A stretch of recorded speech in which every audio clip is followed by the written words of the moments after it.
नमस्कार। दैनिक पत्र पत्रिकाको संगालो कार्यक्रम अखबारमा यहाँलाई हार्दिक स्वागत गर्दछौं। प्राविधिक साथी राजु थापा र म श्रेया नेपाल। आज मिति 2079 साल साउन 19 गते बिहिबार, श्रावण शुक्ल पक्ष, सप्तमी तिथि, तदनुसार अगस्त महिनाको 4 तारिक सन् 2022, नेपाल सम्मत 1142।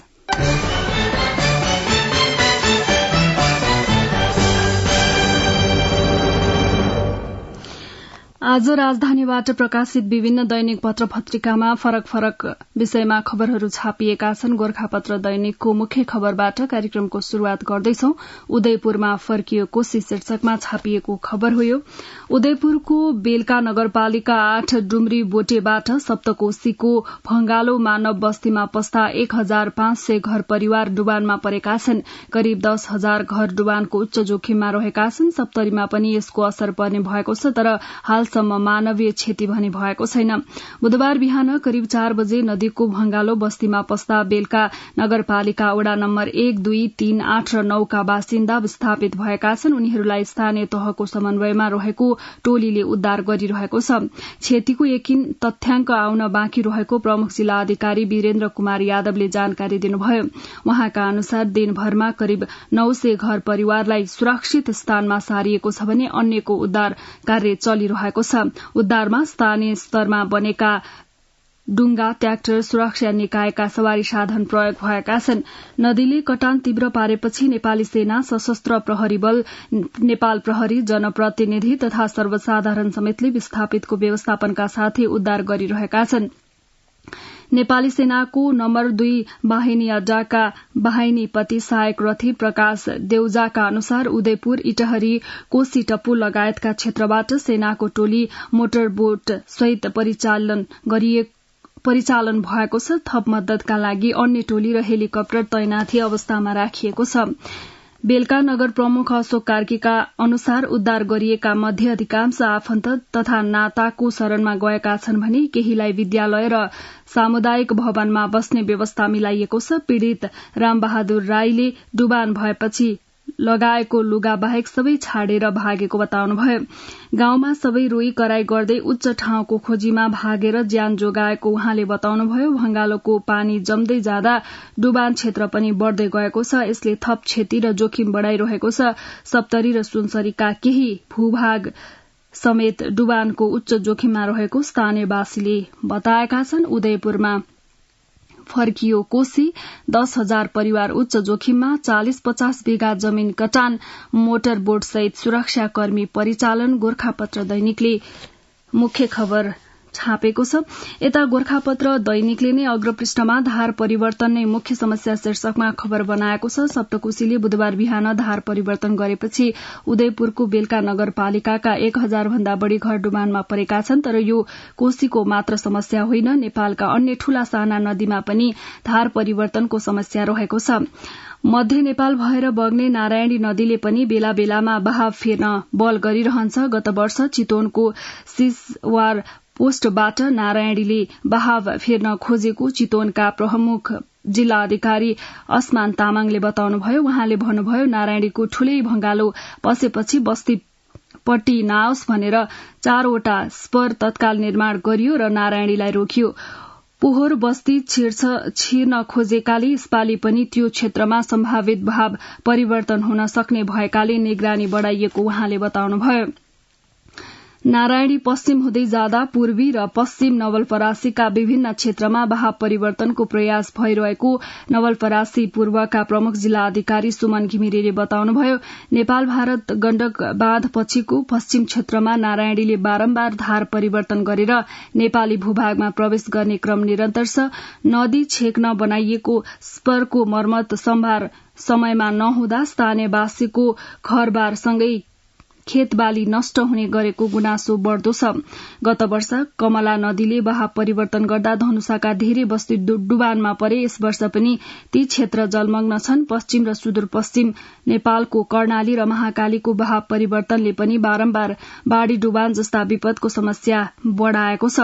महाकाली नदी बीच पारेर नेपालको दार्चुलाको पारीपट्टि भारतको धारचुलामा यतिखेर बाँध निर्माण भइरहेको छ। त्यसको असर महाकालीको बहावमा गत वर्षदेखि नै पर्न शुरू गरेको छ। गोरखापत्र दैनिकले अग्रपृष्ठमा छापेको हो। गोरखापत्र दैनिकले नै अर्को प्रसंग पनि अग्रपृष्ठमा छापेको छ। यज्ञमती र चखुचा खोलाको बाढ़ी नियन्त्रणका लागि दीर्घकालीन योजना ल्याउने योजनासहित स्थानीय तह निर्वाचन 2074मा बुढा नीलकण्ठ नगरपालिका प्रमुख पदका उम्मेद्वार उद्धव खरेल चुनावी अभियानमा उभिनुभयो। उहाँसँगै बुढा नीलकण्ठ 10 का वडाध्यक्षका उम्मेद्वार नवराज भट्टराई र 12 का वडाध्यक्ष शम्भु प्रसाद भट्टराईलाई पनि बाढ़ीबाट आजित कपनवासीलाई लोभ्याउने राम्रो योजना यही बन्यो। नगर प्रमुखमा खरेललाई कपनबाट पहिलो मत खस्यो अनि 10 र 12 मा पनि भट्टराई द्वय वडा अध्यक्षमा विजयी हुनुभयो। 2079 वैशाख 30 गते सम्पन्न स्थानीय तह निर्वाचनमा पनि यज्ञमती र चखुचा खोलाको बाढ़ीकै विषयले उहाँहरू पुनः वडा अध्यक्षमा दोहोरिनुभयो। कपनकै आकाशे धाराका स्थायी बासिन्दा एवं एमाले नेता मिठाराम अधिकारी नगर प्रमुख निर्वाचित हुनुभयो। तर चखुचा खोला र यज्ञमतीको संरक्षण गरी पानीको स्रोत जोगाउने दीर्घकालीन लक्ष्यविहीन नगर प्रमुख र वडा अध्यक्षद्वय कल्भर्ट निर्माण छिटो छिटो सक्ने तनावमा हुनुहुन्छ। नगर प्रमुख अधिकारीले भन्नुभयो, तत्कालीन नेकपाका अध्यक्ष केपी ओली नेतृत्वको सरकार हुँदा नेता डाक्टर राजन भट्टराई सहित हाम्रो पहलमा यज्ञमती र चखुचा खोलाको खहरे नियन्त्रणका लागि बजेट ल्याएका हौं। खोलामा पसेको बस्ती 5 खोला पूर्ण मतको राजनीति गोरखापत्र दैनिकले अग्रपृष्ठमा छापेको छ।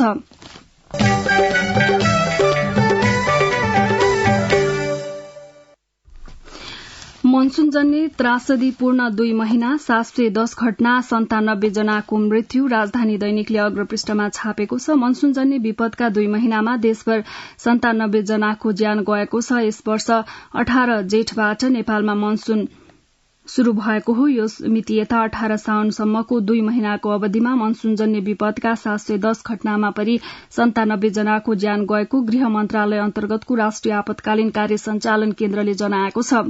यो अवधिमा 4 जना बेपत्ता तथा 215 घाइते भएको र 870 परिवार प्रभावित भएका छन्। यस वर्ष मनसूनजन्य विपदबाट 20 लाख मानिस प्रभावित हुने आकलन गरिएको छ।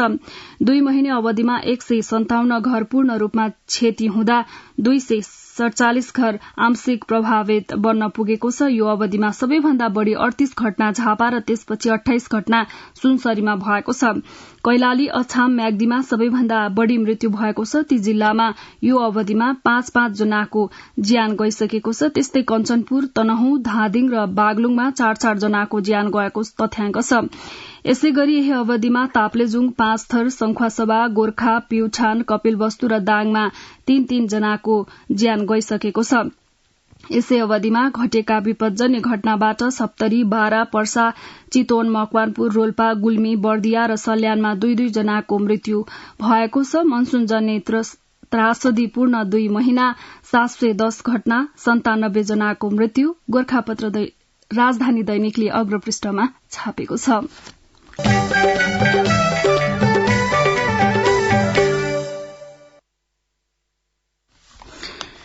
मध्य प्रदेश सरकारले सञ्चालन गरेको मुख्यमन्त्री बेटी पढ़ाऊ बेटी बचाऊ कार्यक्रममा ठूलो भ्रष्टाचार भएको तथ्य बाहिर आएको छ।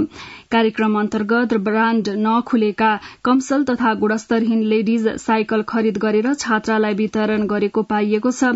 प्रदेश सरकारले ओम सत्य साई प्राली वीरगंजसँग अम्बिका ब्राण्डका 17,238 साइकल आपूर्ति गर्ने सम्झौता गरेको थियो। तर 16,038 थान ब्राण्ड नखुलेका कमसल तथा गुणस्तरहीन लेडीज साइकल खरिद गरिएको पाइएको छ। सम्झौता अनुसार 1200 मात्रै अम्बिका ब्राण्डका साइकल खरिद भएको अख्तियारले गरेको अनुसन्धानबाट खुलेको छ।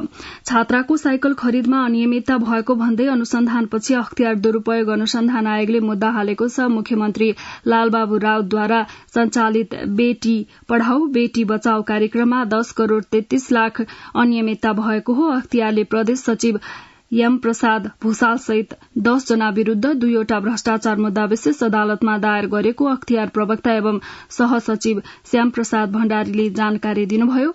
बेटी पढ़ाओको साइकलमा भ्रष्टाचार, अन्नपूर्ण पोस्ट लगायत अन्य पत्र पत्रिकाले पनि यो खबरलाई प्राथमिकता दिँदै छापेका छन्।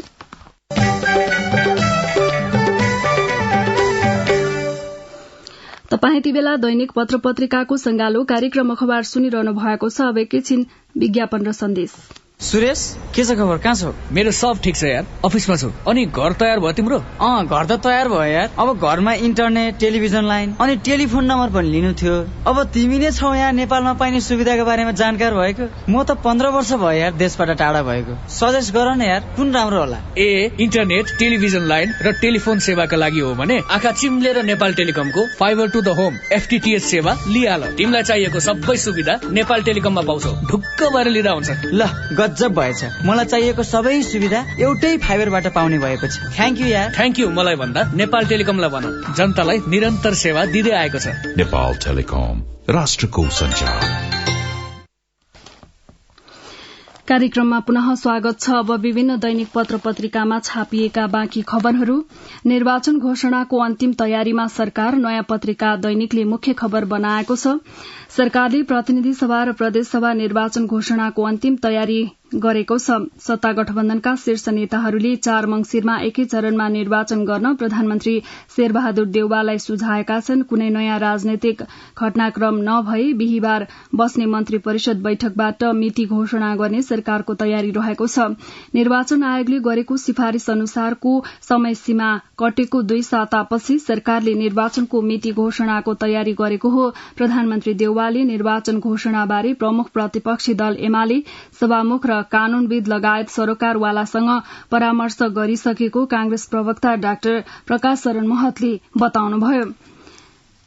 आयोगले 2 मंसिरमा निर्वाचनका लागि परामर्श गरेको थियो। प्रधानमन्त्रीले 4 मंसिर उपयुक्त हुन्छ भनेपछि तदनुसार हामीले आवश्यक प्रस्ताव पठाएका थियौं। प्रधानमन्त्री र आयोगबीच पटक पटक अनौपचारिक परामर्श पनि भएको छ। उहाँहरूले निर्वाचनको मिति घोषणापछि धेरै महत्वपूर्ण निर्णय गर्न नहुने भएकाले केही विधेयक पारित गर्न केही समय लाग्ने भएकाले 4 मंसिरकै लागि मिति तय हुन्छ। तपाईहरूले आवश्यक तयारी गर्दै गर्दा हुन्छ भन्नुभएको छ।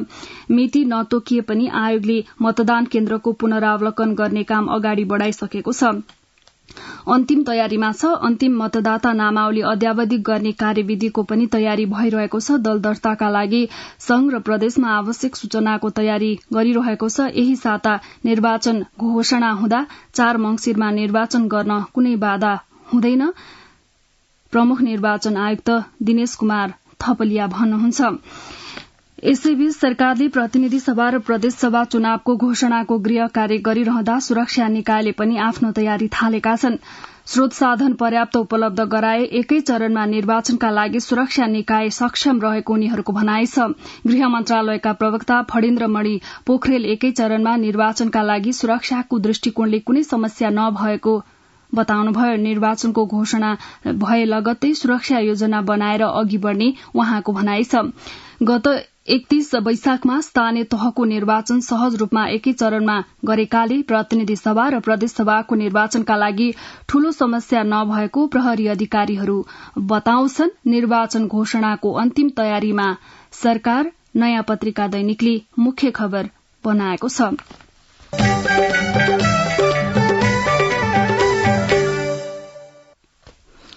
अब विभिन्न दैनिक पत्र पत्रिकामा छापिएका सम्पादकीयहरू। गोर्खापत्र दैनिकले सुधार निम्ति क्रमको निर्देशन शीर्षकमा सम्पादकीय बनाएको छ। कुनै पनि समय चुनौतीविहीन हुँदैन। अझ यति बेला मुलुक सामुन्ने धेरै खालका समस्या देखिएका छन्। तिनले आर्थिक तथा सामाजिक विकासमा अवरोध सृजना गरेका छन्। चुनौतीलाई कतिपयले अवसर समेत भन्छन्। चुनौतीको सामना गर्दा अपार अवसर सृजना हुन्छ। मुलुक समृद्धितिर अगाडि बढ़छ। अर्थतन्त्र सुधार गर्नुपर्ने सबैभन्दा ठूलो अहिलेको चुनौती हो। मौजूदा आर्थिक परिसूचकहरू सुधारको व्यापक माग गरेका छन्। विकास निर्माणलाई तत्कालै गति दिनुपर्नेछ। चुलिदो व्यापार घाटा न्यून गर्नु छ, कृषिमा सुधार गरी स्वनिर्भर अर्थतन्त्रको जग बसाउनु छ, औद्योगिक उत्पादनमा वृद्धि गरी व्यापक रोजगारी सृजना गर्नुपर्नेछ। यी सबै कार्यसूचीसँगै आसन्न संघ र प्रदेशसभाको निर्वाचनको तयारी अब ढिला गर्ने बेला छैन। यी कार्यका निम्ति एकीकृत प्रयास अहिलेको अपरिहार्यता हो। सुधार निम्ति प्रमको निर्देशन शीर्षकमा गोरखापत्र दैनिकले सम्पादकीय छापेको छ। यता राजधानी दैनिकले बाढ़ी पहिरोको न्यूनीकरणमा जोड़ दिऊ शीर्षकमा सम्पादकीय बनाएको छ। बाढ़ी पहिरोको कारण नेपालमा वर्षेनी हजारौं प्रभावित हुन्छन्। म्याग्दीको मालिका गाउँमा गत मंगलबार पहिरोले पुरिएर एकै घरका 5 जनाको मृत्यु भयो। यो एउटा प्रतिनिधि घटना मात्र हो। देशका विभिन्न स्थानमा बाढ़ी पहिरोका कारण वर्षेनी जनधनको ठूलो क्षति हुँदै आएको छ। नेपालको भूवर्गका कारण मात्र बाढ़ी पहिरो डुबान कटानको समस्या झेल्नु परेको होइन। जलवायु परिवर्तनका कारण पनि डरलाग्दो अवस्था सृजना हुँदै आएको छ। त्यसै गरी कतिपय स्थानीय तहले करको लोभमा नदी दोहन कार्यलाई अनियन्त्रित रूपमा अघि बढ़ाएका कारण पनि प्राकृतिक प्रकोपको सामना गर्नु परेको छ। बाढ़ी पहिरो न्यूनीकरणमा जोड़ देऊ शीर्षकमा राजधानी दैनिकले सम्पादकीय छापेको छ। अन्नपूर्ण पोस्टले डीपीआरमा कमिशनको गन्ध शीर्षकमा सम्पादकीय बनाएको छ भने यता कारोबार दैनिकले प्राथमिकतामा मितव्ययिता र भ्रष्टाचार नियन्त्रण शीर्षकमा सम्पादकीय छापेको छ।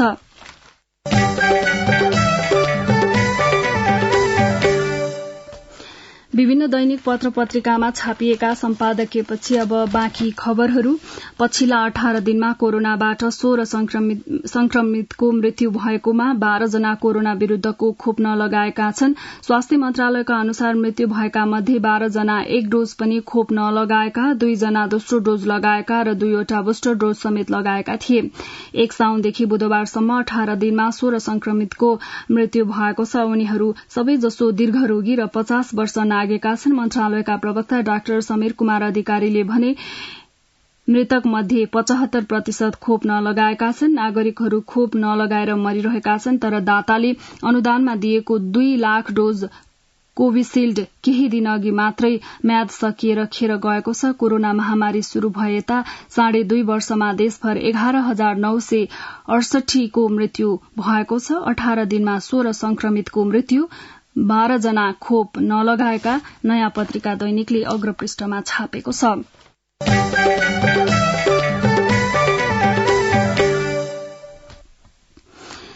भारतीय सिमानाका हुँदै नेपाल भित्रिने तरकारीको बोराभित्र अवैध लागू औषध तस्कर हुने गरेको खुलेको छ। हरियो तरकारी प्याकिङ बोराभित्र लागू औषध डोलेक्स डीसी बरामद भएपछि यो तथ्य खुलेको हो। लागू औषध नियन्त्रण ब्यूरोको विशेष टोलीले सोमबार सर्लाहीमा प्रदेश 203011 2509 नम्बर मिनी ट्रक नियन्त्रणमा लिएको थियो। ट्रकभित्र रामतोरिया, प्याज, झिंगनी प्याकिङ गरिएका बोरा थिए। बोराभित्र 947 बोतल डोलेक्स बरामद भएको छ। उक्त ट्रक भारतीय नाका हुँदै नेपाल प्रवेश गरेको थियो। डोलेक्स सर्लाही ईश्वरपुर नगरपालिका 6 का 21 वर्षीय सन्तोष भनिने विपिन कुशवाहाले ल्याएका थिए। तरकारीको बोराभित्र लुकाएर डोलेक्स तस्करी, तराईदेखि पहाड़सम्म फैलिएको गिरोहका 9 सदस्य पक्राउ, नयाँ पत्रिका दैनिकले भित्री पृष्ठमा छापेको छ।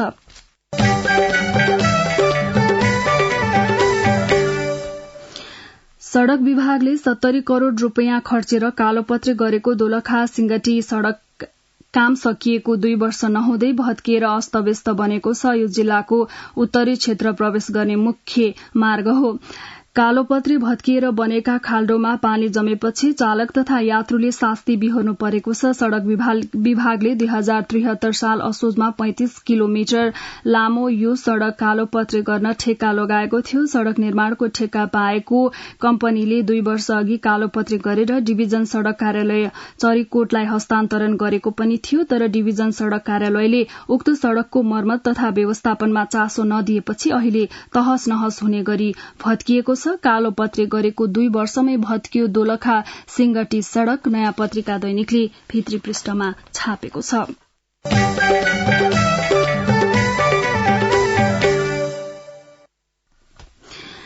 र नेपाली राष्ट्रिय क्रिकेट टोलीका कप्तान सन्दीप लामिछाने अस्ट्रेलियामा हुने T20 फ्रेन्चाइज बिग बास लीग BBL नयाँ सिजनको ड्राफ्टमा परेका छन्। बिग बासले बुधबार सार्वजनिक गरेको ड्राफ्टमा सन्दीप नेपालबाट पर्ने एकमात्र खेलाड़ी हुन्। बिग बासको विदेशी खेलाड़ी मध्ये सन्दीप चर्चित मानिन्छन्। उनले लगातार बिग बासमा खेल्दै आइरहेका छन्। सन्दीपले यसअघिका 2 संस्करणमा होबार्ट हरिकेन्सबाट प्रतिस्पर्धा गरेका थिए। सन् 2021-22 को सिजनमा सन्दीपले 14 खेलबाट 14 विकेट लिएका थिए। सन् 2020-21 को सिजनमा उनले हरिकेन्सका लागि 8 खेलमा 8 विकेट लिएका थिए। सन्दीपले शुरूमा 2 सिजन मेलबर्न स्टार्सबाट खेलेका थिए। सन्दीपले सन् 2019-20 को संस्करणमा मेलबर्न स्टार्सबाट 13 खेलबाट 15 विकेट लिएका थिए। उनले पहिलो पटक सन् 2018 मा मेलबर्नबाट बिग बास खेलेका थिए। पहिलो सिजनमा उनी 8 खेलमा 11 विकेट लिन सफल भए। सन्दीप बिग बासको ड्राफ्टमा नयाँ पत्रिका दैनिकले भित्री पृष्ठमा छापेको छ।